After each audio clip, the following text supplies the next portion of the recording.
আসসালামু আলাইকুম। আবারও একটি নতুন ভিডিও নিয়ে আপনাদের মাঝে হাজির হয়েছি। আমার ভিডিওটি দেখার জন্য সবাইকে স্বাগতম। আজ আমি আপনাদের দেখাবো ইলিশের সেরা একটি রেসিপি।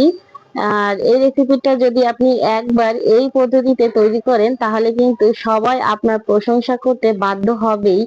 এই একটি রেসিপি একবার করলে কিন্তু বারবার খেতে মন চাইবে, এমন একটি রেসিপি। ইলিশ মাছের রেসিপি কিন্তু সবারই খুব পছন্দের, কিন্তু এটা কিন্তু আসলে খুব মজাদার একটি রেসিপি। আর এটা খেয়ে অবশ্যই অবশ্যই কিন্তু সবাই আপনার প্রশংসা করবে ইনশাল্লাহ। চলুন আমরা রান্নায় চলে যাই। দেখুন, এর জন্য আমি কিছু মাছ নিয়ে নিয়েছি। ইলিশ মাছ আমি এখানে 6 টুকরা মাছ নিয়ে নিয়েছি। এই মাছটা কিন্তু আমি কিছুক্ষণ একটু লবণ দিয়ে মেখে রেখেছিলাম, এতে করে খেতে ভালো লাগে। আর এর প্রথম যে উপকরণ এইটা হচ্ছে পেঁয়াজ বাটা এবং শুকনা মরিচের পেস্ট। এই শুকনা মরিচটা আমি শিলপাটায় পেস্ট করে রেখেছি, আপনারা চাইলে কিন্তু ব্লেন্ডারেও করতে পারেন। এখানে কিন্তু অবশ্যই শুকনা মরিচটাই ব্যবহার করতে হবে। শুকনা মরিচ এবং পেঁয়াজটা এইভাবে করে পেস্ট করে নিতে হবে। আর এর ভেতরে খুব বেশি মশলা দেওয়া যাবে না, ইলিশ মাছে খুব বেশি মশলা দেওয়া উচিত নয়। আর এখন আমি এখানে দিয়ে দেবো খুবই সামান্য পরিমাণ, অর্ধেক চামচেরও একটু কম, আমি একটু রসুন দিয়ে দিয়েছি। আদা বা জিরা এইসবের কোনো পেস্ট কিন্তু আমি এখানে দেবো না। দিয়ে দেবো স্বাদ অনুযায়ী লবণ।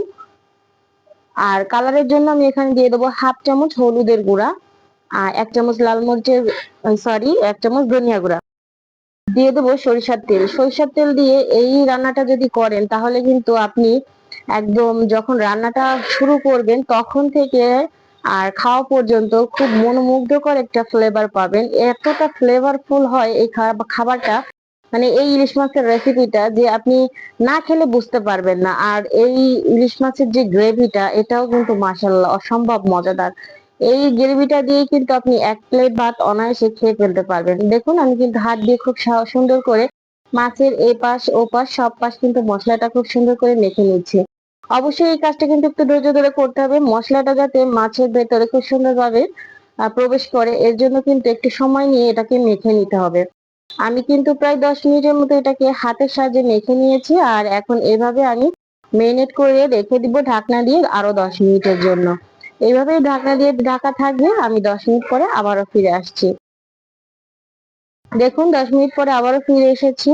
আর এখন এই পর্যায়ে খুব সুন্দর একটা ফ্লেভার আসছে। আমি এখানে দিয়ে দেবো, এখন আমি এখানে দিয়ে দেবো সামান্য কিছুটা পানি। আমি মশলা পেস্ট করে রেখেছিলাম, সেই শিলপাটাটা মানে ধুয়ে আমি কিছুটা পানি এখানে দিয়ে দিয়েছি। ইলিশ মাছে কিন্তু খুব বেশি পানি দেওয়ার প্রয়োজন হয় না, যেহেতু ইলিশ মাছটা খুব দ্রুতই রান্না হয়ে যায়। দেখুন, আমি এখন চুলাটা অন করে দিয়ে 5 মিনিটের মতো হাই হিটে এটাকে রান্না করে নিয়েছি। এই পর্যন্ত যারা যারা আমার ভিডিওটি দেখছেন অবশ্যই একটি লাইক করে দিবেন। আপনারা অনেকেই আছেন লাইক করতে ভুলে যান, প্লিজ একটি লাইক করে দিবেন। আমি এখন মাছটাকে একটু উল্টে পাল্টে দিচ্ছি। এই যে উল্টে পাল্টে দিলাম। ইলিশ মাছ যেহেতু খুব দ্রুতই রান্নাটা হয়ে যায়, এই পর্যায়ে ইলিশ মাছটা যখন উল্টাবেন একটু সাবধানতার সাথে উল্টাবেন, যাতে মাছটা ভেঙে না যায়। এখন কিন্তু মাছটা খুবই নরম আছে। 4টি কাঁচামরিচ দিয়েছি আমি শুধুমাত্র ফ্লেভারের জন্য। আর যদি কারো মরিচ মানে ঝালে কম হয়, সে কিন্তু এটাকে ভাতের সঙ্গে ডলেও মেখে খেয়ে নিতে পারবে। এখন আমি ঢাকনা দিয়ে আরো 5 মিনিট এটাকে রান্না করে নিব লো হিটে। দেখুন, 5 মিনিট পরে মাশাআল্লাহ এই যে তরকারিটা এতটা সুন্দর একটা ফ্লেভার আসছে যে আমি বলে বোঝাতে পারবো না। পুরো মানে ঘর কিন্তু একদম ফ্লেভারে ভরে গেছে, ইলিশের ফ্লেভারে।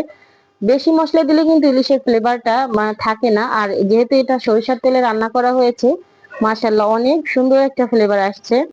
আর আপনারা কিন্তু এই রেসিপিটা মাছটা ভেজে করা যাবে না, অবশ্যই মাছটা এইভাবে মানে ভাজা ছাড়াই রান্না করতে হবে। দেখুন, আমি এখানে সার্ভ করে দিয়েছি। আলহামদুলিল্লাহ, এটা কিন্তু দেখতে মাশাআল্লাহ অনেক লোভনীয় হয়েছে। দেখতে কি লোভনীয় হয়েছে, এটা খেতে অসম্ভব মজা ছিল। ইলিশের মৌসুমে আপনারা অবশ্যই একদিন এই রেসিপিটা বাসায় তৈরি করে দেখবেন। আর যদি আপনি কখনো কোনো মেহমানকে এই রেসিপিটা তৈরি করে খাওয়ান, তাহলে সে কিন্তু আপনার কাছে এই রেসিপিটা অবশ্যই অবশ্যই জানতে চাইবে। এতটাই মজাদার এবং লোভনীয় একটি রেসিপি। আমার ভিডিওটি ভালো লাগলে অবশ্যই লাইক কমেন্ট শেয়ার করবেন এবং আমার চ্যানেলটি সাবস্ক্রাইব করে রাখবেন। যারা নতুন বন্ধু আজ আমার ভিডিওটি প্রথম দেখছেন, তারা অবশ্যই একটি লাইক করে দিবেন এবং আমার চ্যানেলটি সাবস্ক্রাইব করে রাখবেন। সবাই ভালো থাকবেন, সুস্থ থাকবেন। আসসালামু আলাইকুম।